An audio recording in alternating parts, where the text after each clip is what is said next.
One piece chapter 11-20 के spoilers आ चुके हैं। एंड गाइस ये चैप्टर बहुत ज़्यादा छोटे होने वाला है क्योंकि ओडा सेंसी ने इसको छोटा लिखा है, तो इसके स्पॉयलर्स बहुत ज़्यादा छोटे हैं। तो इसके स्पॉयलर्स जो है उनके अंदर कुछ ज़्यादा कुछ तो है नहीं। देखो इस चैप्टर के जो स्पॉयलर्स है उसके अंदर ज़्यादातर तो वो चीज़ें जो हमको ऑलरेडी पता है, बट कुछ ऐसी चीज़ें हैं जो कि हमको नहीं पता एंड उसके बारे में हम बात करेंगे। तो आइए फटाफट से इस वीडियो को स्टार्ट करते हैं। लेकिन उससे पहले अगर तुम मेरे चैनल पहली बार हो और तुमने सब्सक्राइब नहीं किया हुआ है तो फटाफट से कर लो ताकि तुमको ऐसी वीडियोस फटाफट से मिलती रहे। सबसे पहले बात करते हैं चैप्टर कवर के बारे में। जहाँ हमने पिछले चैप्टर कवर में देखा था कि अपने यामाटो के ऊपर कुछ बच्चे पत्थर फेंक रहे थे। इस चैप्टर के अंदर हम देखते हैं डेंजिरो उन बच्चों को पकड़ लेता है और उनसे बोलता है कि यामाटो को पत्थर मत मारो, ये अच्छा बच्चा है। फिर हम आते हैं अपने चैप्टर की तरफ, जहाँ सबसे पहली बात हमको पता चलती है कि अपने वेगापंक एक फ्लैशबैक देखता है क्लोवर के साथ में, जहाँ पे अपना क्लोवर बताता है कि वो भी एक डी क्लैन का मेंबर है, उसके नाम में भी डी है। ये बात वो वेगापंक से बताता है। अब देखो तुमको ऑलरेडी पता है अपने जो क्लोवर चचा है उनकी डेथ हुई थी ओहरा में, जहां उसने वर्ल्ड सेंचुरी के बारे में रिसर्च करी थी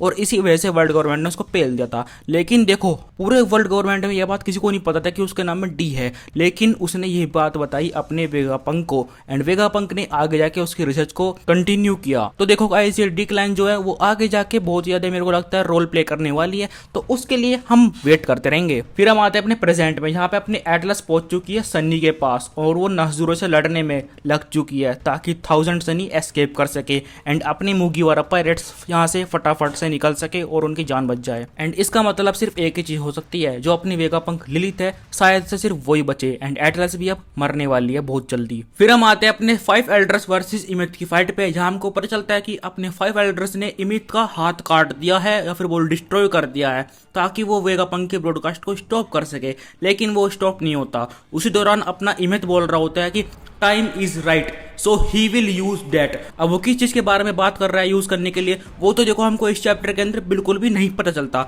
बट जहां तक है वो अगले चैप्टर के अंदर हमको शायद से पता चल सकता है। और क्या हो उसके पास कुछ ऐसा वेपन हो जो कि सारों को उड़ा दे या फिर शायद से इन लोगों को इमोबिलाइज कर दे। अब आगे क्या होगा वो तो हमको नेक्स्ट वीक ही पता चलेगा। चैप्टर के एंड में हमको पता चलता है कि वेगापंक पूरी दुनिया के लोगों से बोल रहा होता है कि जो अपना गोल्ड डी रोजर है उसकी क्रू को एंड उसको पूरी दुनिया का हिस्ट्री पता है, सिर्फ उन्हीं लोगों को पता है। एंड गोल्ड डी रोजर के नाम में डी सुन के पूरी दुनिया सरप्राइज हो जाती है और उनकी अलग अलग रिएक्शंस होती है। और इसी के साथ हमारे इस चैप्टर के स्पॉयलर्स खत्म हो जाते हैं। इस चैप्टर के अंदर देखो मैंने पहले ही बोला था कि कुछ ज्यादा है नहीं। अब देखो गोल्ड डी रोजर के बारे में तो हम सभी को पता है कि उसी क्रूमेट्स को ऑलरेडी सब कुछ पता है हिस्ट्री के बारे में, एंड वही चीज हमको इस चैप्टर के अंदर ज्यादा दिखी है। या फिर एक हमको वो दिखा है कि इमित कुछ यूज करने वाला है, अब वो क्या यूज करेगा वो तो हमको आगे ही पता चलेगा। तो देखो इस चैप्टर के अंदर ज्यादा कुछ तो है नहीं।